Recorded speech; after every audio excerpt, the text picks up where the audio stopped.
آمین یا رب العالمین۔ محترم حضرات، معزز سامعین، محترم خواتین، میری ماں اور بہنوں، ملی بھائیوں، پیارے بچوں، آج کی گفتگو کا عنوان ہے 18واں پارہ سورہ مومنون۔ سورہ حج کے بعد اس سورت کا آغاز ہو رہا ہے۔ یہ سورت بھی مکی ہے اور عقائد پر بات ہوگی۔ 118 آیتوں پر مشتمل ہے، کل 6 رکوع ہیں۔ نام اس کا سورہ مومنون پہلی آیت سے ماخوذ ہے۔ پہلی آیت میں لفظ آیا ہے افلح المؤمنون۔ اسی مومنون کے لفظ سے پوری سورت کا نام سورہ مومنون رکھا گیا ہے۔ ایک جز کو لے کر کل سورت کا نام سورہ مومنون رکھا گیا ہے۔ اصطلاح تفسیر میں اس کو تسمیۃ الکل باسم الجز کہا جاتا ہے، یعنی جز کو لے کر کل کا نام رکھ دینا۔ تو یہ پوری سورت کیا ہے؟ سورہ مومنون۔ اللہ تعالیٰ نے بالکل شروع میں 7 صفتیں بتائی ہیں۔ یہ 7 صفات کس کے ہیں؟ مومنون کے ہیں، جن کے لیے اللہ نے کامیابی رکھی ہے اور جنت الفردوس بطور میراث کے عطا فرمانے کا وعدہ کیا۔ اس سورت کا جو مضمون آ رہا ہے، مختلف زاویے سے توحید پر دلائل پیش کیے گئے، اور آخر میں جو آخرت میں ناکام ہوں گے وہ دنیا میں آنے کی کوشش کریں گے مگر نہیں آ سکیں گے، ان کو دوبارہ موقع نہیں ملے گا۔ ان کی اس مایوسی کی گفتگو کو بھی نقل کیا اس سورت میں۔ پہلا لفظ ہے قد افلح المؤمنون۔ قد کے معنی آتے ہیں تحقیق۔ یہ فعل ماضی پر جب لگتا ہے تو تحقیق کے معنی میں آتا ہے یقیناً۔ قد افلح، کامیاب ہو گئے۔ المؤمنون، ایمان والے۔ یہاں 2 بحث کرنا ہے۔ ایک تو مومنون جو مومن کی جمع ہے، اس مومن کو کن کن باتوں پر یقین کرنا ہے، اس کو مومن کہنے کی وجہ کیا ہے، اور صحیح ایمان کی تعریف کیا ہے۔ اور پہلا لفظ جو آیا ہے افلح، یہ فعل ماضی ہے۔ اس کا مطلب آتا ہے الفلاح۔ اذان میں 5 وقت آپ سنتے ہیں حی علی الفلاح، یہ وہی الفلاح سے فعل ماضی ہے افلح۔ افلاح کا ترجمہ کیا ہے؟ کامیاب ہو گئے، فلاح پا گئے۔ لیکن اس کا صحیح مضمون اور صحیح مفہوم اگر سمجھ میں آ جائے تو طلب پڑ جائے گی۔ کامیاب ہونا، مؤذن پکارتے ہیں آئیے، یہاں پر فلاح ہے، یہاں پر صلاۃ ہے، اور یہاں پر کامیابی ہے۔ وہ بھی مسجد کا ایک حصہ ہے۔ اذان اطلاع ہے، یہاں آنے کے بعد کچھ بھی نہیں ہے، وہی نماز ہے، وہی تلاوت ہے۔ یہاں آنے کے بعد کون سی کامیابی ہے؟ کس چیز کو کہا گیا حی علی الفلاح، آ جاؤ یہاں فلاح ہے۔ اصل دیکھا جائے تو فلاح کے معنی ہر خواہش پوری ہو جانا۔ فلاح کے معنی ایسی کامیابی کہ کوئی حسرت باقی نہ رہے، تمام آرزویں پوری ہو جائے اور کسی قسم کی کوئی تکلیف نہ چھوئے، اس کا نام فلاح ہے۔ یہ فلاح دنیا میں کسی کو حاصل نہیں، چاہے وہ 7 ہفتے اقلیم کا بادشاہ ہو، ساری کائنات کا بادشاہ ہو، لیکن یہ کسی کو حاصل نہیں ہے کہ اس کی مرضی کے خلاف کوئی کام نہ ہوتا ہو اور سارے کام اس کی مرضی کے مطابق ہوتے ہوں، اور کبھی بھی اس کو کسی کام کے ہونے پر، کسی کام کے نہ ہونے پر کوئی صدمہ نہ ہوتا ہو۔ کم سے کم دغدغہ لگا رہے گا کہ یہ نعمت کب تک رہے گی نہیں معلوم، کون چھین لیتا، کب چھین جاتی۔ تو دنیا میں یہ مقام کسی کو حاصل نہیں۔ تو حقیقت دنیا جگہ ہی نہیں ہے کامیابی حاصل کرنے کی۔ شاید اسی بنیاد پر سورہ اعلیٰ میں جو کہا ہے قد افلح من تزکا، وہاں بھی یہ لفظ ہے افلح، کامیاب ہو گیا جس نے تزکا یعنی اپنے آپ کا تزکیہ کر لیا، جس کا دل توحید سے بھر گیا، شرک نکل گیا، مال سے زکات نکل گئی، گندگی صاف ہو گئی، جسم سے میل نکل گئی، جنابت پاک ہو گئی۔ غرض ہے کہ اپنے نفس کا، مال کا، قلب کا، اعتقادات کا، ہر ایک کا تزکیہ کر لیا، وہ کامیاب ہو گیا۔ اور آگے چل کے خود فرمایا رب کریم نے سورہ اعلیٰ میں بل تؤثرون الحیات الدنیا والآخرۃ خیر وابقیٰ، دنیا کو تم ترجیح دیتے ہو آخرت پر، حالانکہ آخرت قابل ترجیح ہے کیونکہ وہ باقی رہنے والی ہے اور وہی بہتر ہے۔ دنیا سے آخرت دیرپا بھی ہے اور بہتر بھی ہے، اس پر ترجیح دینا چاہیے، لیکن تم ترجیح دیتے ہو کس کو؟ دنیا۔ تو ان تمام باتوں کا حاصل یہ ہے افلاح کا مصداق، دنیا میں کوئی مقام، کوئی جگہ نہیں ہے، اس کا مقام جنت ہے۔ جب بندہ جنت میں پہنچ جائے گا تو اس کو کہا جائے گا کہ اب یہ کامیاب ہو گیا، اب کبھی ناکام نہیں ہوگا، اس کی مرضی کے خلاف اب کوئی کام نہیں ہوگا، اس کو کوئی تکلیف نہیں چھوئے گی، وہ جو چاہے گا حاضر ہے۔ وَلَهُم مَّا يَدَّعُونَ کہا اللہ نے، وَلَهُم مَّا يَدَّعُونَ، وہ جو چاہیں گے، جو پکاریں گے حاضر۔ وَلَهُم مَّا يَدَّعُونَ، ان کے لیے ہے وہ جس کا وہ دعویٰ کریں گے، پکاریں۔ یہ شان صرف جنتیوں کی ہے، یہ شان صرف جنتیوں کی ہے، کسی کو موقع حاصل نہیں۔ تو افلاح کا کر اشارہ یہ ہے فلاح پا گئے ایمان والے، یعنی فلاح کے مقام پر پہنچ گئے، مراد جنت ہے۔ اب وہاں کوئی آرزو باقی نہیں رہے گی، وہاں کسی قسم کی تکلیف باقی نہیں رہے گی، ورنہ کائنات میں ہر شخص کو کچھ نہ کچھ طبیعت کے خلاف سہنا پڑتا، بھگتنا پڑتا۔ بڑے بڑے بادشاہوں کو تو نیند بھی نہیں آتی، کوہن میں، اضطراب میں لگا رہتا ہے کہ دولت کب چھن جائے، کب حکومت چلی جائے، کب دولت چلی جائے، کب صحت چلی جائے، ہر قسم کی پریشانی رہتی ہے۔ اس سے کوئی بری ہو سکتا ہے تو وہی جس کو جنت داخلہ ملے۔ تو افلاح کا مصداق جنت ہے۔ قد افلح المؤمنون، کامیاب ہو گئے، فلاح ہو گئے مومن۔ ایمان کے معنی یقین، ایمان یقین کا نام ہے، تصدیق قلبی کا نام ہے۔ جمیع ما جاء بہ الرسول کو مان لینا یہ ایمان ہے۔ جتنی بات رسول اللہ لائے ہیں ان تمام کو تسلیم کر لینا، صرف شک کے ساتھ نہیں، یقین کے ساتھ۔ یقین اور شک جمع نہیں ہوتے۔ سورہ حجرات میں اللہ نے کہا ہے آمنوا ثم لم يرتابوا، ایمان لانے کے بعد پھر شک نہیں آیا، تو ایسا یقین ہو جس میں شک نہ ہو، ایسے بندے کے لیے لفظ مومن کا اطلاق ہوتا ہے۔ ایسے ایمان والے کامیاب ہو گئے۔ جنت میں جب بندے داخل ہوں گے تو ان کی زبان سے جو شکرانہ نکلے گا، کلمات شکر، تشکر کے کلمات، سورہ سبا میں نقل کیا ہے اللہ نے، الحمدللہ الذی اذھب عنا الحزن، اللہ کا شکر ہے جس نے غموں کو ہم سے دور کر دیا۔ یہ کب کہیں گے؟ جنت میں آنے کے بعد کہیں گے الحمدللہ الذی اذھب عنا الحزن ان ربنا لغفور شکور، ہمارا بے شک جو رب ہے وہ غفور بھی ہے، شکور بھی ہے، مغفرت کرنے والا بھی ہے، ہمارے ان تمام اعمال صالحہ کی قدردان بھی ہے۔ غفور بھی شکور بھی. غفور بخشش والا اور شکور قدردانی کرنے والا. ہماری نماز, ہمارے روزے, ہمارے سجدے کس کام کے تھے, مگر ان کو اللہ نے بنیاد بنا کر ہم کو غموں سے دور کر دیا. الذی احلنا دار المقامۃ من فضلہ, جس نے ہم کو داخل کیا ہے دار المقامہ مانے رہنے کی جگہ میں, جو واقعی جگہ رہنے کی. اس آیت سے ہمیں معلوم ہوتا ہے کہ جب تک جنت میں نہیں پہنچ گیا غموں کا اور حزن کا خاتمہ نہیں ہو سکا. ان الحزن, ہم سے غموں کو دور کر دیا. یہ کب کہے گا؟ جنت میں اندر آنے کے بعد کہے گا, تب تک آپ کو بھگت نہیں بھگتنا. ایک بزرگ سے کسی نے پوچھا, حضرت دنیا کی پریشانی اس کے بارے میں کیا خیال ہے؟ اتفاق سے وہ قبرستان میں گئے تھے تدفین میں, انہوں نے کہا بس ساری پریشانی یہاں آنے تک ہے, بس ساری پریشانی یہاں آنے تک ہے, اس کے بعد غم ختم ہو جائے گا. مومن اس طرح سوچتا ہے غموں کا خاتمہ کب ہوگا؟ ہم سمجھتے ہیں یہ کر لیں گے تو خاتمہ, وہ ڈگری لے لیں گے تو خاتمہ, ان پہ قبضہ کر لیں گے تو خاتمہ, ان کو بنا لیں گے اپنا تو خاتمہ, ان سے دوستی کر لیں گے تو خاتمہ. دنیا میں کسی کا غم ختم نہیں ہو سکتا.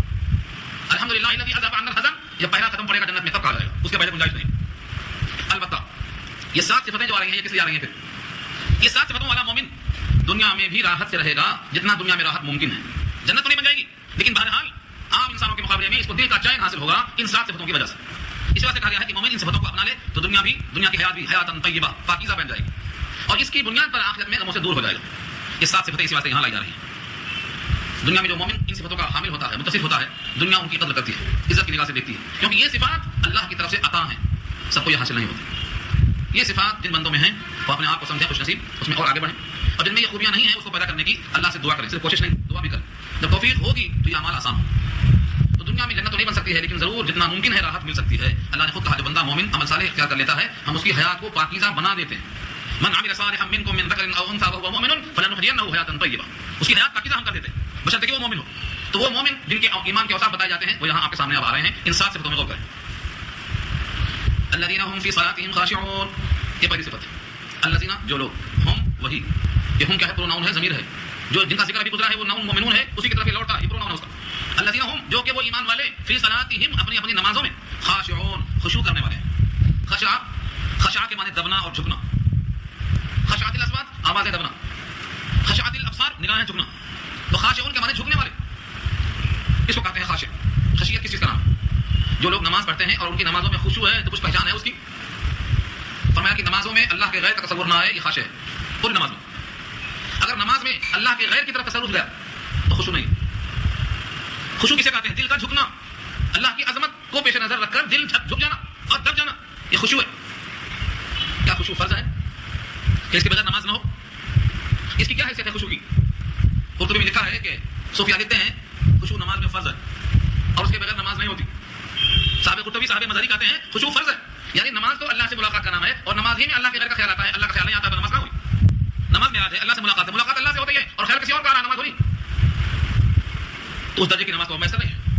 حضرت مولانا اشرف علی تھانوی نور اللہ مرقدہ نے لکھا ہے بین القرآن میں توازن کو پیدا کرتے کرتے کہا 2 قسم کا حکم دیکھا جائے گا. ایک ہے صحت صلاۃ کی نماز فرض ادا ہوئی یا نہیں, اور ایک ہے کہ وہ نماز مقبول ہوئی کہ نہیں. 2 چیزیں. خشوع نماز میں اس درجے کا فرض نہیں ہے کہ وہ اگر نہیں ہے تو نماز کا فرض ادا نہیں ہوا, اس درجہ وہ فرض نہیں ہے, لیکن وہ اللہ کے ہاں مقبول ہوئی, پسندیدہ ہوئی, قابل اجر ہوئی, اس درجے میں خشوع فرض ہے. اللہ کو پسند کب آئے گی؟ جب آپ نماز میں اللہ کا خیال رکھیں, کیونکہ آپ اللہ کے سامنے کھڑے ہیں اور اللہ کے غیر سے باتیں کر رہے ہیں, اللہ کو چھوڑ دیا. چنانچہ کئی روایتیں میں آیا ہے جب بندہ نماز میں کھڑا ہوتا ہے تو اللہ اس کی طرف متوجہ ہوتے ہیں جب تک اس کی توجہ کسی اور طرف نہیں جاتی تب تک, اور جب یہ کسی طرف اور توجہ کر لیتا ہے تو اللہ فرماتے ہیں تمہیں مجھ سے بہتر کوئی چیز آ گئی نظر تو آپ مجھ کی طرف ہو جاؤ, توجہ ہٹا دیتے ہیں. کئی روایتوں میں یہ مضمون لکھا ہوا ہے, اس پر سے تمام روایتیں قرطبی میں مل جائیں گی آپ کو. تو بندہ جب اللہ کے سامنے کھڑا ہو تو اللہ ہی کا تصور ہو, یہ خشوع ہے, اور اللہ کے غیر کا تصور ہو تو یہ خشوع نہیں ہے. تو خشوع فرض ہے اس درجے میں کہ اس سے نماز مقبول ہوتی ہے, پسندیدہ ہوتی ہے, لیکن فقہ کی روشنی میں خشوع فرض نہیں ہے. ایسا فرض نہیں ہے کہ اگر وہ نہیں ہے تو نماز نہیں ہوئی. خشوع کی پہچان حضرت علی کا فرمان ہے, جسم آدمی کا جب نماز کے خلاف حرکتوں میں مصروف ہوتا ہے تو فرماتے ہیں کہ اس کے دل میں خشوع ہوتا تو اس کے ہاتھ پیر بھی ساکن ہو جاتے, کیونکہ خشاع کے معنی ساکن, سکون کہتے ہیں جو حرکت نہ کرے. اگر دل میں سکون ہوتا تو اس کے ہاتھ پیر میں بھی سکون ہوتا. ہاتھ پیر میں سکون نہیں ہے, اس کا مطلب دل میں بھی سکون نہیں ہے. بعض کہتے ہیں گوشۂ چشم سے دائیں بائیں دیکھنا, ان کو نماز میں دیکھنا, یہ خشوع کے خلاف ہے. ہاتھ اور پیر سے ایسی حرکتیں کرنا جو حدیث میں منع کی گئی ہیں جن میں مکروہ کا حکم لگایا ہے, جیسے داڑھی کھجاتے رہنا, کپڑوں سے کھیلتے رہنا, کپڑوں کو سمیٹتے رہنا, کنگریوں کی فکر رکھنا, کون آ رہا کون جا رہا ہے, توجہ غیر اللہ کی طرف جانا, یہ سب خشوع کے خلاف. حضرت حذیفہ کا قول لکھا ہے, حضرت حذیفہ سورہ مریم کے تفسیر میں لکھا ہے کہ ایک صاحب کو دیکھا کہ وہ نماز پڑھ رہے ہیں, اٹھا بیٹھے جلدی جلدی کر رہے ہیں. پوچھا کہ تم نے یہ نماز ایسی نماز کب سے پڑھنا شروع کر دی, کب سے پڑھ رہے ہو؟ انہوں نے کہا 40 سال ہو گئے. کہا افسوس تم نے 40 سال کی نمازیں برباد کر دی, اور اگر تم اسی حالت میں مر گئے تو مر جائیں گے اسلام کے خلاف. ان متمت علی غیر الاسلام, کیونکہ نماز حضور کی ایسی نہیں تھی. ان تمام کا حاصل یہ ہے کہ خشوع کوئی ایسی چیز نہیں ہے کہ جا کر جیب میں رکھ لیں. خشوع کے معنی دل میں اللہ کا ایسا خوف آئے کہ جب اللہ کے سامنے کھڑے ہوں تو اللہ کے غیر کا تصور نہ آئے. اس کا نام خشوع ہے اور قبولیت صلاۃ کے لیے یہ فرض ہے, لیکن صحت صلاۃ کے لیے فرض نہیں ہے. نماز ثابت ہو جائے گی اس کے ذمہ سے اتر جائے گا, لیکن پسند آنے کے لیے اللہ کو خشوع چاہیے. یہیں تک ہم بات سمجھا سکتے ہیں. اس کے بعد کا درجہ جو ہے جس پر لوگوں نے اعتراض کیا ہے وہاں تک ہم نہیں جائیں گے, کیونکہ لوگ جب بات نہیں سمجھ سکیں گے تو وہ چیز قابل اعتراض بن جاتی ہے. یعنی سوال کو چھوڑ دیتا ہوں, اگر کسی کو نماز میں اللہ کے غیر کا تصور آیا اور آ کے جم گیا تو کیا حکم ہے؟ پوری نماز میں اللہ کے غیر کا تصور جم گیا, کیا کریں گے؟ اس پر جو سوال اور جواب ہیں لوگوں کے فہم سے باہر ہیں. ہاں, اس کے لیے آپ دیکھیے بہت سی کتابوں میں سے ایک کتاب ہے تحذیر الناس. کتابوں کے مطالعے میں اس کا بھی خیال رہے کہ کتاب سچے آدمی کی لکھی ہوئی ہو, دلائل کے ساتھ لکھی ہوئی ہو. اللہ کے سامنے کھڑے ہو کر اللہ کے غیر کی طرف عظمت کے ساتھ متوجہ ہوا تو اللہ کی طرف متوجہ ہونے کی ناقدری ہوئی. اس میں اگر کوئی غیر اہم چیز آئی تو قابل معاف ہے, اور کوئی اہم چیز آئی تو قابل مواخذہ ہے. یہ راز جنہوں نے سمجھا نہیں اعتراض کر دیا. تو خشوع کے معنی آتے ہیں دل میں اللہ کا ڈر پیدا ہو, اتنا ڈر پیدا ہو کہ اللہ کے غیر کا خیال نہ آنے پائے. الذین هم فی صلاتهم خاشعون, جن کی نمازوں میں خشوع ہے, جو اپنی نمازوں میں خشوع کرنے والے ہیں. پہلی چیز تو نماز پڑھیں گے تو خشوع ہوگا. ہمارے پاس 90% لوگ نماز پڑھنے والے ہی نہیں, اب ان کے واسطے پہلی ہی شرط غائب ہو گئی. اور اس کے اوپر اور اگر بولڈ کسا جائے تو ایمان والے کتنے نکلیں گے؟ کیونکہ مومنون کہتے ہیں وہ ایمان جس میں شک نہ ہو. کتنے لوگوں کا ایمان وہ نکل جائے گا کہ وہ شک سے خالی نہیں ہے, جنت ہے کہ نہیں, جہنم ہے کہ نہیں, حساب ہوگا کہ نہیں, فرشتے کی طرح ہیں کہ نہیں. ہر ایک دماغ میں تذبذب رہے گا تو یقین کہاں سے آئے گا؟ تو پہلی چیز یقین ہو شک سے خالی. نمبر 2, نماز پڑھے گا پابندی کے ساتھ تو نماز عادت سے عبادت بنے گی, اب خشوع کا امکان پیدا ہوگا. یہاں نماز ابھی عادت والی نہیں بنی. عادت والی جب نہیں بنے گی تو اس میں عبادت کی شان پیدا ہونا, پھر اخلاص پیدا ہونا, پھر خشوع کا مقام آنا. اور جب مقام آئے گا تو بندے کا حال یہ ہو جائے گا کہ تم اللہ کی بندگی ایسا کرو کہ تم اللہ کو دیکھ رہے ہو, یا کم سے کم اتنا خیال کرو کہ تمہیں اللہ ضرور دیکھ رہا. یہ مشق اس کی 5 وقت جب ہو جائے گی تو اپنے کاروبار میں, اپنے گھروں میں, اپنی نجی محفلوں میں ہمیشہ خیال رکھے گا کہ مجھے اللہ دیکھ رہا ہے. اس تصور کے آنے کے بعد اس کے مقام کا اندازہ کوئی نہیں کر سکتا. نمبر 2, والذین هم عن اللغو معرضون, اور وہ لوگ جو لوگ لغو سے, لغو معنی بیکار بات ہے, اور بیکار بات نہیں ہوتی, بات بھی بیکار ہوتی, کام بھی بیکار ہوتے. بہت سے کام بیکار ہوتے لوگ سمجھتے ہیں. جس طرح بات لغو ہوتی ہے ایسے کام بھی لغو ہوتے. یہاں دونوں چیزیں مراد ہیں. عن اللغو, لغو سے کیا کہتے ہوں؟ معرضون, اعراض کرتے ہوں. اعراض معنی منہ پھیر لینا. وَإِذَا مَرُّوا بِاللَّغْوِ مَرُّوا كِرَامًا, جب گزرتے ہیں کسی لغو کام کے قریب سے تو شریفانہ گزر جاتے ہیں, اس میں گھستے نہیں کیا ہو رہا ہے, کیسے ہو رہا ہے, کیوں ہو رہا ہے. شریف آدمی شرافت سے گزر جاتا ہے. وَإِذَا مَرُّوا بِاللَّغْوِ مَرُّوا كِرَامًا, سورہ فرقان میں بھی مومن کے صفات آئے ہیں, وہاں بھی ملا جملہ. تو اس لغو کی تعریف وہاں ملتی ہے کہ جب سامنے لغو بات آئے. اب کہیں گانا چل رہا ہے, آپ جا کے بیٹھیں گے نہیں, گزر جانا. کہیں پر کوئی غلط کام ہو رہا ہے, اس کام کا مشاہدہ کرنا, یہ بھی لغو سے اعراض کرنا نہیں ہو رہا ہے, شریف ہونا ہو رہا ہے. لغو کسے کہتے ہیں؟ تعریف کرنے لغو کی. ہمارے پاس اکثر لوگ لغو سے کہتے ہیں جس میں پیسہ نہ ملے تو وہ لغو ہے, پیسہ ملے تو لغو نہیں سمجھتے. شریعت کی اصطلاح میں لغو سے کہتے ہیں جس کام کے یا جس بات کے اندر گناہ ہو وہ لغو ہے. جس بات میں یا جس کام میں گناہ ملے وہ لغو ہے, پہلا درجہ. یا اس کے بعد کا درجہ یہ ہے کہ جس کام میں اور جس فعل میں نہ گناہ ملے نہ ثواب ملے, یعنی امر مباح, اس میں بھی کیوں لگے, ہمارا وقت چلا جائے گا اور ہم کو کچھ ثواب نہیں ملے گا تو گھاٹا ہو جائے گا. تاجر کیا سمجھتا ہے, اگر دن گزر گیا اور مال نہیں بکا تو گھاٹا. خاص طور سے برف کی دکان والا بولتا ہے میرا سرمایہ تو پورا برف ہے, اگر برف پگھل گیا ٹائم پہ نہیں بکا تو نفع تو گیا ہی, اصل سرمایہ چلا گیا. تو مومن چاہتا ہے کہ زندگی کی جو اوقات ہیں یہ برف کی طرح پگھلتے چلے جا رہے ہیں. کچھ نہیں ہے, 50 سال ہو گئے, یہ دیکھنا ہے کہ ابھی باقی کتنے ہیں. اگر 100 سال لکھے ہوں گے تو 40 سال باقی ہوں گے, اور 60 لکھے لائے ہیں تو 50 رہے گا, 10 باقی بچے. تو اس 10 سال میں بھی ہم ایسے کام میں لگ جائیں جہاں ہم کو کوئی ثواب نہیں مل رہا ہے تو پھر گھاٹا ہی تو ہے. یہ لغو ہے. ہمارے اوقات ایسے کام میں لگائیں, ہماری زبان سے ایسے الفاظ نکلیں, ہمارے کان ایسی بات کو سنیں جس میں ہمیں اجر ملتا جائے, تو یہ لغو سے اعراض کرنا ہے. اور ایسے کام کریں جہاں ثواب نہیں ملتا, الٹا گناہ ملتا ہے, تو یہ لغو میں شریک ہونے کے برابر ہے. اب کئی کروڑ انسان کرکٹ دیکھ رہے ہیں, کرکٹ نہیں کرکٹ, میں کرکٹ نہیں بولتا ہوں, کرکٹ بولتا ہوں. کیا فائدہ ہے اس میں آپ کو؟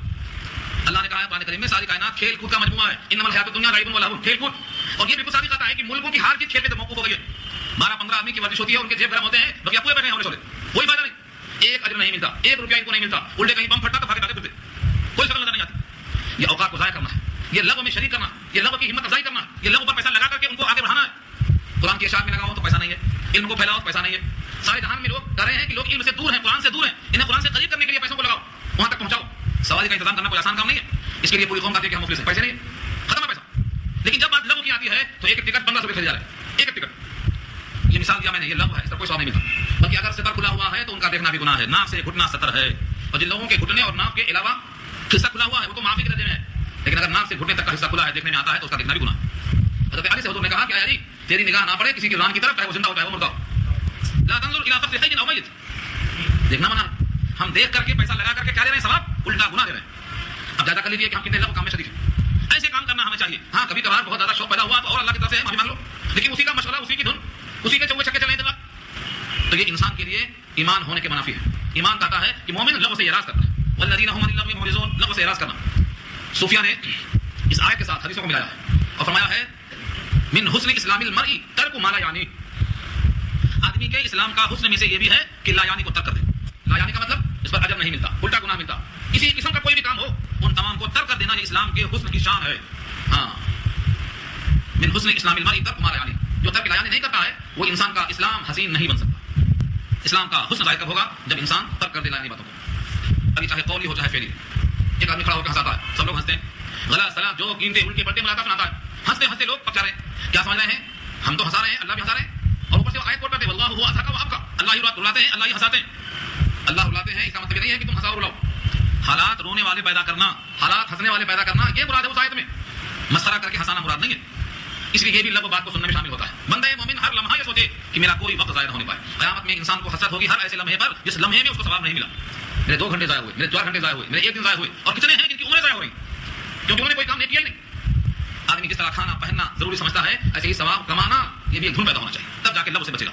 فرمایا والذین هم عن اللغو معرضون، جو لوگ لغو باتوں سے پرہیز کرتے ہیں چاہے وہ لغو قولی بات ہو یا عملی ہو.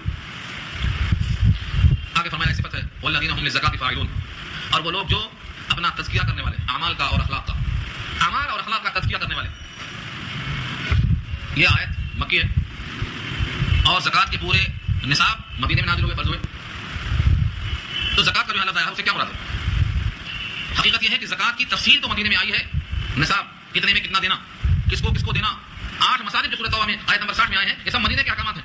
لیکن نفس زکوٰۃ مطلق یہ تو مکے میں آ چکے، بلکہ مکے کے شروع زمانے میں سورہ مزمل نازل ہوئی ہے، وہاں بھی زکوٰۃ کا ذکر ہے. واقعی الصلاۃ وآتوا الزکاۃ آخری آیت میں جملہ موجود ہے. تو مطلق زکوٰۃ مکے میں فرض ہو چکی تھی، یہ بھی زکوٰۃ ہے. لیکن زکوٰۃ میں جو تفصیل ہے وہ مدنی احکامات میں شامل ہے. لہٰذا یہاں یہ بھی ممکن ہے کہ زکوٰۃ سے مراد مال کی زکوٰۃ ہو، اور یہ بھی ممکن ہے کہ زکوٰۃ سے مراد اخلاق کا، اعمال کا تزکیہ اور صفائی ہو. کیونکہ زکوٰۃ کے معنی ہی صفائی کیا ہے؟ مال سے کچھ حصہ نکال دیا، مال کی صفائی. جسم سے میل نکال دیا، جسم کی صفائی. کپڑے سے گندگی دور ہو گئی، کپڑے کی صفائی. دل سے شرک اور کینہ بغض حسد نکال دیا تو دل کی صفائی ہو گئی. کیا دل کے اندر امراض نہیں ہے؟ دل کے اتنے امراض ہیں، لیکن دنیا کے لوگ سمجھتے ہیں جب تک ہارٹ چلتا رہے کوئی مرض نہیں ہے. جب ہارٹ اٹیک ہو تب سمجھ میں آتا ہے کہ مرض ہوگا. دل کے امراض جسمانی امراض سے زیادہ سخت ہیں. حرص، بخل، حسد، کینہ، نفرت، شرک، یہ کفر، یہ سارے کس کے ہیں؟ یہ سب قلب کے امراض، امراض قلبیاں. ان تمام سے دل کو پاک کرنا یہ بھی زکوٰۃ کے فائدوں ہے. اور ایک اصطلاحی لفظ ہے قرآن کریم میں جہاں زکوٰۃ دینے کے الفاظ آتے ہیں وہاں آتوا الزکاۃ، ایتاء الزکاۃ، دینا. یہاں جو لفظ ہے لزکاۃ فاعلون، اور فاعل مانے کرنے والا، فاعلون جمع ہے. تو زکوٰۃ کے لیے لفظ فاعلون لانا اس بات کی علامت ہے کہ یہاں مراد ہے اپنے اعمال و اخلاق کے تزکیے میں کرنے والا مراد عمل کرنا. عمل کیسے پاک ہوگا؟ صحبت صالح. قلب کیسے پاک ہوگا؟ توحید خالص. اخلاق کیسے پاک ہوں گے؟ جب انسان کو اچھی صحبت ملے گی، اخلاق کے فضیلت نکل جائیں گے تو ان کے اخلاق صاف ہو جائیں گے. تو اس آیت کا حاصل نکلا کہ جو لوگ اپنے اعمال و اخلاق میں تزکیہ کرنے والے ہیں، تزکیہ بہت ضروری ہے. قد افلح من تزکیٰ، جس نے اپنے نفس کو پاک کر لیا کامیاب ہو گیا. انسان کے لیے پاکی بہت عام ہے. اللہ نظیف ہے، نظافت چاہتے ہیں. کپڑے سے لے کر قلب تک جتنی تہ ہے سب کو صاف کرنا پڑے گا آپ کو.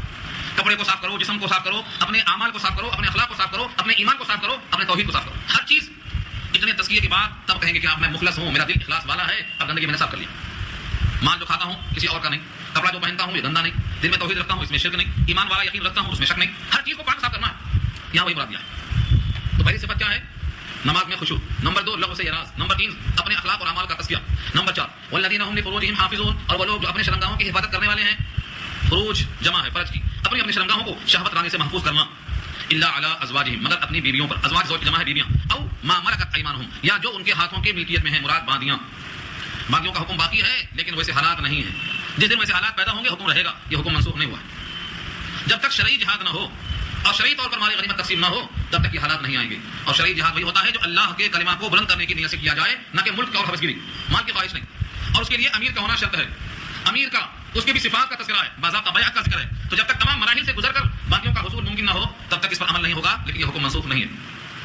انسان کے لیے ان 2 جگہوں پر کوئی مواخذہ نہیں. فرمایا فإنهم غیر ملومین، یہ لوگ ایسے ہیں جن پر ملامت نہیں ہے. یہ نہیں کہا کہ یہ لوگ شاباشی کے لائق ہیں، بڑے عمدہ کام کر رہے ہیں. فرمایا غیر ملومین، ان پر کوئی ملامت نہیں ہوگی. مطلب یہ ہے کہ دنیا میں یہی مقصود نہیں ہے بلکہ یہاں رہ کر اپنے آخرت کی فکر کرنا ہے. یہ نسل کی بقا کے لیے لازمی عمل سمجھنا، مشورہ نہیں بنانا. یہ ہے فإنهم غیر ملومین. فمن ابتغى وراء ذلك، جو لوگ حد سے آگے بڑھیں گے اس کے علاوہ میں. فمن ابتغى، جو تلاش کرے گا اس کے علاوہ، وراء ذلك ان کے علاوہ. فاولئک هم العادون، بس وہی لوگ ہیں حد سے نکلنے والے، تجاوز کرنے والے. اب اسے کیا مراد ہے؟ بیویاں اور باندیاں، ان دونوں کے علاوہ کسی جگہ پر شہوت کی تکمیل کرنا حرام ہے کسی آیت کی وجہ سے. اس جیسی بہت ساری آیتیں اسی مضمون کی. اس میں وہ مراد ہے اگر کوئی نکاح کرتا ہے ایسی عورت سے جن سے نکاح نہیں ہو سکتا تو وہ بھی حرام ہے. کوئی حالت حیض میں جمع کرتا ہے وہ بھی حرام ہے. جن اوقات میں اللہ نے منع کیا ہے ان لمحات میں کرے گا تو بھی اسی حکم ہے. کسی اور طریقے سے اگر خواہشیں پوری کرتا ہے ان دو کے علاوہ تو سب اسی میں شامل ہوں گے. اس کا نام کچھ بھی دیا جائے, نام بدلنے سے حلال نہیں ہوں. والذین هم لاماناتهم وعهدهم راعون, اور وہ لوگ جو اپنی اپنی امانتوں کے لیے وعہدہم اور اپنے اپنے عہد کے لیے راعون رعایت کرنے والے, خیال رکھنے والے, نگہداشت رکھنے والے. یہاں دو لفظ ہے, ایک امانت.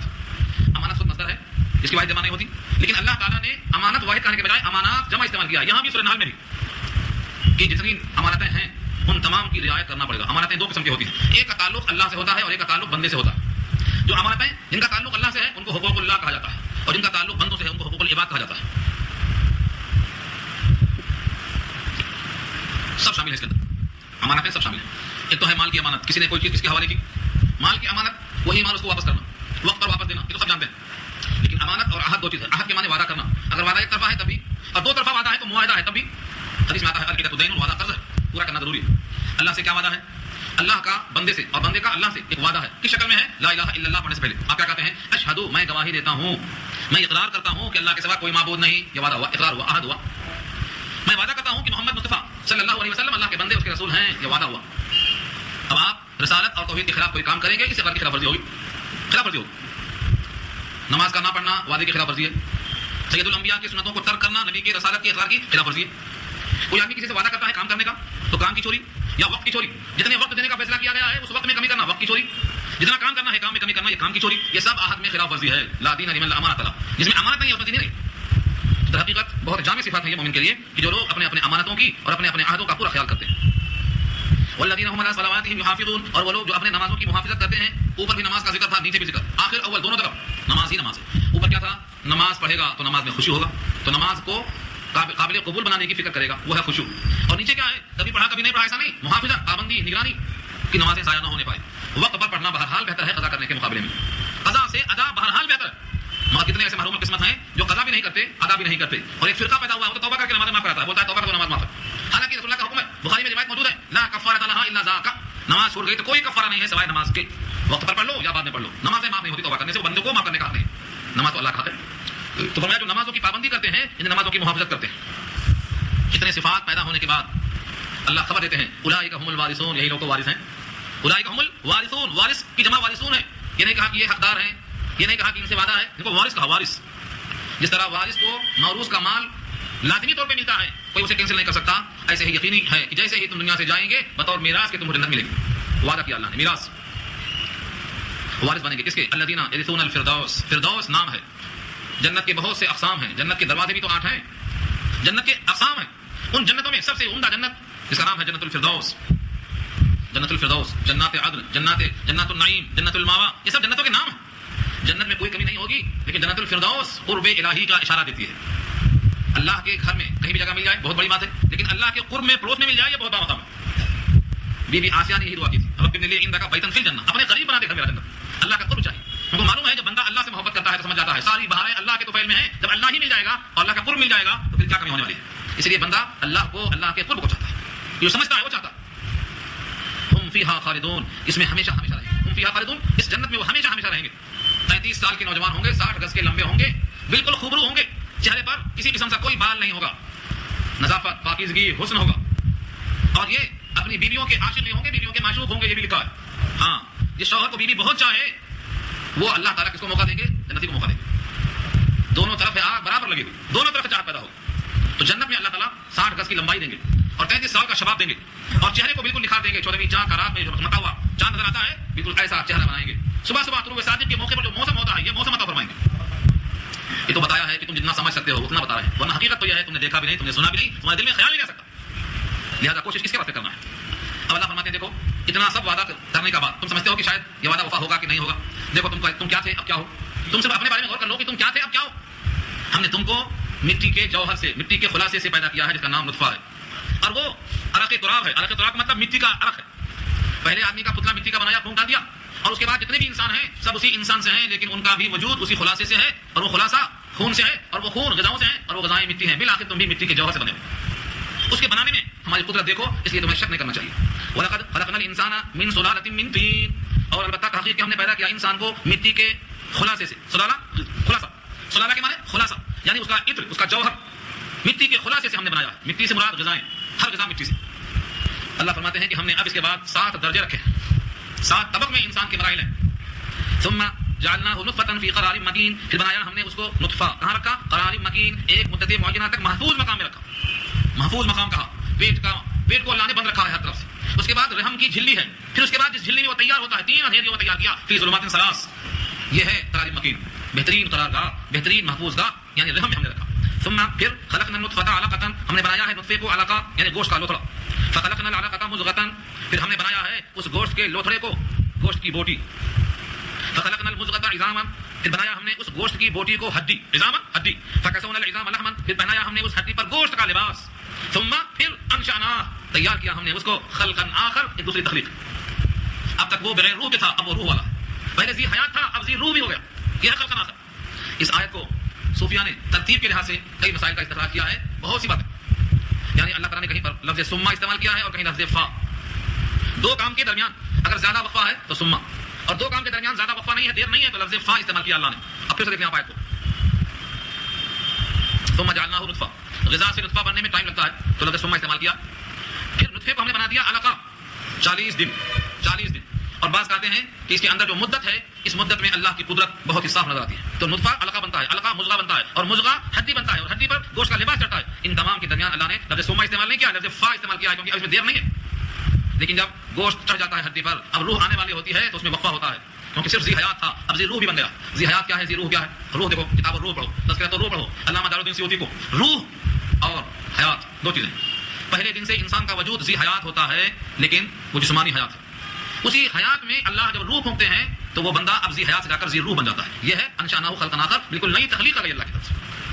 فتبارک اللہ احسن الخالقین، بہترین ہیں، بابرکت ہیں اللہ جنہوں نے بہترین تخلیق کیا ہے. بہترین تخلیق، خالقین جمع ہے، جتنی تخلیق کرنے والے ہیں ان میں سب سے بہتر. حالانکہ خالق تو ایک ہی ہے، خالق کئی نہیں ہے، لیکن مجازن بہت سے لوگ اپنے آپ کو خالق کہہ دیتے ہیں. کوئی کہتا ہے میں اس شعر کا خالق ہوں، میری تخلیق ہے. تخلیق معنی ترکیب، چند چیزوں کو جوڑ دیا. تو تخلیق کے معنی ترکیب، یہ تو درست ہے، مجازن تخلیق کہا جاتا ہے. حقیقت میں تخلیق صرف اللہ کی ہے کہ عدم سے وجود بخشتا ہے. تو اللہ کی ذات بہت بابرکت ہے کہ اس نے ایک بہترین مخلوق تیار کر دیا. یہاں پر 7 درجے ہو گئے، 7 طبق ہو گئے. اس آیت سے ایک عجیب و غریب استدلال کیا ہے حضرت عبداللہ ابن عباس نے. ایک مرتبہ حضرت عمر رضی اللہ عنہ نے صحابہ کی محفل میں سوال کیا، پوچھنے لگے شب قدر کے بارے میں. ابن عباس کہتے ہیں کہ میرا خیال ہے کہ 7 زمین ہے اور 7 آسمان ہے، اور بندوں کے لیے 7 غذائیں ہیں. 7 غذاؤں سے مراد کیا ہے؟ سورہ عبس کی آیت. سورہ عبس میں اللہ تعالیٰ نے پانی برسا کر جو غذائیں تیار کی ہیں ان میں سے 8 کا ذکر ہے. ایک تو چارہ ہے جو بیل اور جانور کھاتے ہیں، اور باقی 8 انسان کھاتا ہے. تو 8 کا ذکر کیا، ان میں سے 1 جانوروں کے لیے ہے اور 7 انسانوں کے لیے ہے. فَأَنبَتْنَا فِيهَا حَبًّا وَعِنَبًا وَقَضْبًا وَزَيْتُونًا وَنَخْلًا وَحَدَائِقَ غُلْبًا وَفَاكِهَةً وَأَبًّا. یہ 8 ہو گئے. ابا مانے چارہ، یہ چارہ انسان کے واسطے نہیں ہے، باقی 7 کا ذکر ہے انسانوں کے واسطے. تو ابن عباس کہتے ہیں 7 زمین اور 7 آسمان اور 7 غذائیں، اس سے اشارہ ہے. اور 7 درجے ہیں انسان کی پیدائش کے، اس سے اشارہ ملتا ہے کہ شب قدر بھی 27ویں میں آئے، 7ویں میں آئے. عقیدہ کرتے ہیں. تو ابن عباس کا یہ قول سن کر حضرت عمر مسکرائے اور کہا دیکھو بڑے بڑوں سے نہیں بن سکی وہ بات جو بچے سے بن گئی. تو یہ اللہ کی کتاب میں غور و فکر کرنے سے بندے کو فہم حاصل ہوتا ہے. ابن عباس تو ممتاز مقام رکھتے تھے اس سلسلے میں. اللہ فرماتے ہیں تمہاری تخلیق میں تم غور کر لو کہ تم کو ہم نے کتنے درجوں سے یہاں پہنچایا ہے. اب ہمارا پلان یہ ہے کہ تم کو ہم فردوس تک پہنچائیں، اس کے بعد تمہیں یہ کام کرنا ہے. ثم انکم بعد ذلک لمیتون، پھر تم بے شک ان تمام مراحل کے بعد لمیتون، مرنے والے ہو. ختم نہیں، تمہارا مرحلہ 7 پہ آ کے رکنے والا نہیں ہے. یہ 7 مرحلے دنیا کے تھے، دنیا سے گزرنے والا مرحلہ آخری ہے لمیتون. اسی کو اللہ نے کہا ہے لترکبن طبقا عن طبق، تم ایک طبقے سے دوسرے طبقے میں، ایک تا سے دوسری تا میں، ایک منزل سے دوسری منزل میں تم رکنے والے نہیں ہو. یہ 7 مرحلے آنے کے بعد اب تم مرنے والے ہو. ثم انکم یوم القیامۃ تبعثون، پھر بے شک تم سب لوگ قیامت کے دن ضرور زندہ کیے جاؤ گے. رہا ہماری قدرت کا تو تم اپنے سروں پر اٹھا کر دیکھو 7 آسمان ہم نے پیدا کیا ہے تمہارے سروں پر. وَلَقَدْ خَلَقْنَا فَوْقَكُمْ 7 طَرَائِقَ، اور تحقیق کی پیدا کیا ہم نے تمہارے اوپر 7 طبق. 7 طرائق، طرائق جمع ہے طریق کی، طریق مانے راستہ، طریقہ اردو میں استعمال ہے. آسمان میں 7 طبق اور 7 طریق کا دو مطلب ہے. ایک تو 7 طبق ہے 7 آسمان. اگر طرائق بمانا طریق ہے راستہ، تو آسمان میں فرشتوں کے آنے جانے کے لیے ہر طبق میں راستہ ہے، وہ یہاں طرائق سے مراد ہے. جب ہم نے تمہارے اوپر 7 طبق آسمان پیدا کر دیے تو سن لو ہم مخلوق سے غافل کیسے ہو سکتے. وما كنا عن الخلق غافلين، اور ہم نہیں ہیں مخلوق سے بے خبر.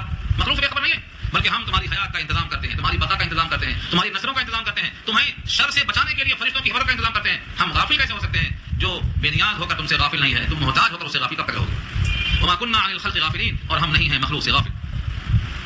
اس کے بعد انسان کی بقا اور زمین کا سبزہ جو نکلتا ہے وہ حقیقت پانی پر موقوف ہے، اس لیے اللہ نے پانی کا ذکر کیا. وانزلنا من السماء ماء بقدر، اور اتارا ہم نے آسمان سے پانی مقدار کے ساتھ. بقدر، قدر کیوں کہا؟ مقدار کے ساتھ پانی برسایا.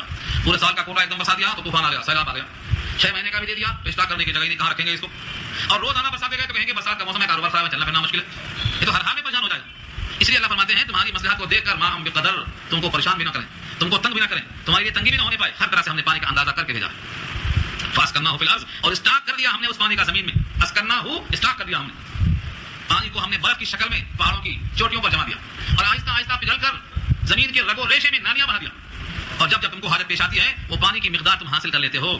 اور سنو، اگر ہم چاہیں تو ان پانی کو جو زمین کے رگ و ریشے میں چلتے ہیں اتنا نیچے اتار دیں کہ تمہارے ہاتھ وہاں تک نہیں پہنچ سکتے، ہم اس پر قادر ہیں۔ فرمایا وَإِنَّا عَلَىٰ ذَهَابٍ بِهِ لَقَادِرُونَ، اور بے شک ہم اس پانی کے چلے جانے پر یعنی پانی کے معدوم کر دینے پر بھی قادر ہیں، لیکن بتا کے رکھا کہ تمہارے واسطے ہم نے پانی کا انتظام کر دیا۔ فَأَنشَأْنَا لَكُم بِهِ، پھر ہم نے اس پانی کے ذریعے سے تمہارے واسطے اگائے، انشانا اگائے، لکم تمہارے لیے، بھی اس پانی کے ذریعے، جنات باغات، من نخیل کھجوروں کے، وعناب انگوروں کے، عناب عنب کی جمع ہے انگوروں کے باغ، کھجوروں کے باغ، یہ دو زیادہ ہوا کرتے تھے مکے میں، اور مخاطب اس کے پہلے مکے والے ہیں، خاص طور سے کھجور کھا کر انگور کے شراب یعنی اس کے مشروب کو پی کر لذت و فرحت کا احساس دلانے کے واسطے۔ لکم فیہا فواکہ کثیرہ، تمہارے لیے اس میں یعنی باغوں میں کثرت کے ساتھ میوے، فواکہ فاکہۃ کی جمع ہے میوے، کثیرہ بہت زیادہ، ومنھا تاکلون، اور انہی میں سے کچھ کو تم کھاتے بھی ہو، بطور تفقہ کے لذت کے کھاتے ہو اور بطور غذا کے بھی کھاتے ہو، دو طرح کے میوے تمہارے پاس ہوتے ہیں۔ وشجرۃ تخرج من طور سیناء تنبت بالدهن وصبغ للآکلین، اور درخت، ایک خاص درخت جو اگتا ہے، تخرج اگتا ہے، من طور سیناء، سیناء ایک پہاڑ کا نام ہے، طور پہاڑ کا نام ہے، اور سیناء اس وادی کا نام ہے جہاں طور پہاڑ موجود ہے۔ یہ طور پہاڑ بڑا باعظمت پہاڑ ہے، تجلی اللہ کی اس پر ہوئی تھی، موسیٰ بے ہوش ہو گئے تھے، یہ جل گیا تھا، یہ جلا ہوا پہاڑ ابھی موجود ہے، اسی وادی میں یہ درخت اگتا ہے جس کا نام ہے زیتون، بکثرت وہاں پیدا ہوتے ہیں، بعض کہتے ہیں بکثرت وہاں پیدا ہوتے ہیں، بعض قول تفسیر یہ ملتا ہے کہ طوفان نوح کے بعد زمین پر پہلا درخت وادی سینا میں زیتون کا اگا تھا، اور بعض کہتے ہیں دنیا میں سب سے پہلا درخت زیتون ہی کا نکلا تھا، تینوں قول یہاں ملتے ہیں۔ اللہ تعالیٰ نے اس وادی کو بابرکت بنایا ہے، وہاں پر درخت نکالا، تنبت بالدہن، دہن کے معنی تیل، یہ درخت ایسا نکلتا ہے جس میں تیل پیدا ہوتے ہیں، چراغ میں جلانے کے قابل، سالن میں ڈالنے کے قابل، اور بغیر کسی سالن کے روٹیوں سے کھانے کے قابل۔ فرمایا وصبغ للآکلین، صبغ کے معنی سالن، اور للآکلین آکل کی جمع ہے کھانے والے، حمزہ سے عین سے نہیں، آکل کھانے والا، آکلین کھانے والوں کے لیے ایسا تیل نکلتا ہے کہ روٹیاں بن جائیں، اس کے بعد سے سالن بن جائے۔ یہ سارے انعامات اللہ کے، یہ تو سرسری ترجمہ کیا میں نے ان لفظوں کا۔ اصل میں دیکھا جائے تو زیتون کے تیل میں کتنے فوائد ہیں، اس کے بعد انشاءاللہ ایک سورۃ آ رہی ہے سورہ نور، جس میں اپنے نور کو اللہ نے تشبیہ دی ہے زیتون کے تیل سے، یہ بات انشاءاللہ وہاں آئے گی کہ طور سینا پر جو زیتون کا درخت ہے اس کے تیل کی تعریف اللہ نے کیسی کی ہے، خود اللہ نے کی۔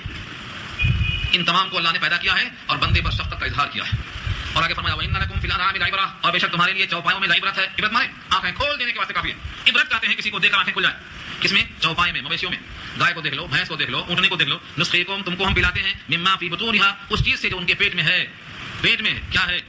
ایک طرف گوبر ہے اور ایک طرف خون ہے، ان دونوں کے بیچ سے تم کو ہم پلاتے ہیں، بہترین قسم کا دودھ پیتے ہو۔ وَلَكُمْ فِيهَا مَنَافِعُ كَثِيرَةٌ، اور تمہارے لیے ان میں بہت سے منافع ہیں، منافع کثیرہ، کثیرہ کیوں کہا؟ دو چار شے نہیں، سر سے لے کر پاؤں تک۔ جانوروں کے بارے میں آپ اگر نہیں جانتے تو جان لو، حیات الحیوانات دیکھو، حیات الحیوانات 3 جلدوں میں امام ترمذی کی، حیوانات کے اندر اللہ نے کتنے فوائد رکھے ہیں، سر کے سینگ سے لے کر اس کے پاؤں کی کھر تک، ہر چیز کے ہر جز کے کتنے منافع، اسباب معیشت ہیں، چمڑوں کے کاروبار، ہڈیوں کے کاروبار، سینگوں کے کاروبار، چمڑوں کے اندر سے کیا کیا چیزیں بناتے ہیں آپ، یہ سب تمہارے واسطے کیا ہیں؟ بہت سے منافع۔ وَمِنْهَا تَأْكُلُونَ، اور ان میں سے بعض کو تم کھا جاتے ہو، بعض جو ہے حیوانوں کو انسان کھانے میں بھی استعمال کرتا ہے، اور بہترین ذائقہ ان سے ہی بنتا ہے۔ بتاؤ کون سا کھانا کھاتے ہیں آپ بغیر اس کے؟ آج کل تو نان ویج، اور نان ویج کے علاوہ سوچو ذرا، اگر یہ جانور نہ ہو تو کھانے کا مزہ چلا گیا، ہر مزہ، ہر ڈش کا مزہ ان سے ہے۔ اگر آج ایک ہی چیز نکال دیا کہ تم گوشت نہ کھاؤ تو کہیں گے کھائیں کیا؟ سب ختم۔ اللہ نے کہا ان میں سے تم کھاتے ہو، اور جتنے کھانے کھاتے ہو اس کے ذائقے ان سے ہی باقی۔ گوشت تو بہترین ذائقہ ہے، لحمن طریہ، اللہ نے خود کہا ہے جنت کی نعمتوں میں سے وہ بھی ہے تازہ گوشت، مچھلی کا بھی اور پرندوں کا بھی۔ وعلیہا وعلی الفلک تحملون، اور تم سواریاں کرتے ہو، علیہا ان جانوروں پر، سواریاں بہت سی کی جاتی ہیں، آج بھی گھوڑا اور اونٹ ان مقامات پر چلتے ہیں جہاں عام سواریاں فیل ہو جاتی ہیں، بڑے بڑے ملکوں کی فتح کے بعد بہت سے علاقوں میں گھسنے کے لیے انہیں کی ضرورت پڑتی ہے، آج بھی سواریوں میں یہ بہت وفادار ہوتے ہیں۔ سواریوں کا ذکر آیا تو نسبت سے خشکی کے ساتھ بحری کا ذکر کر دیا، یعنی کشتیاں، ان پر تم چڑھتے ہو، وعلیہا وعلی الفلک تحملون، اور ان کشتیوں پر تم سواری کرتے ہو اور جانوروں پر۔ یہ سواریاں تمہارے واسطے اللہ کی نعمت ہیں اور اللہ کی قدرت ہیں، تاکہ تم کو معلوم ہو کہ اللہ کتنے قادر ہے۔ ایک رکوع مکمل ہو گیا الحمدللہ، یہاں تک 22 آیتیں ہو چکی ہیں۔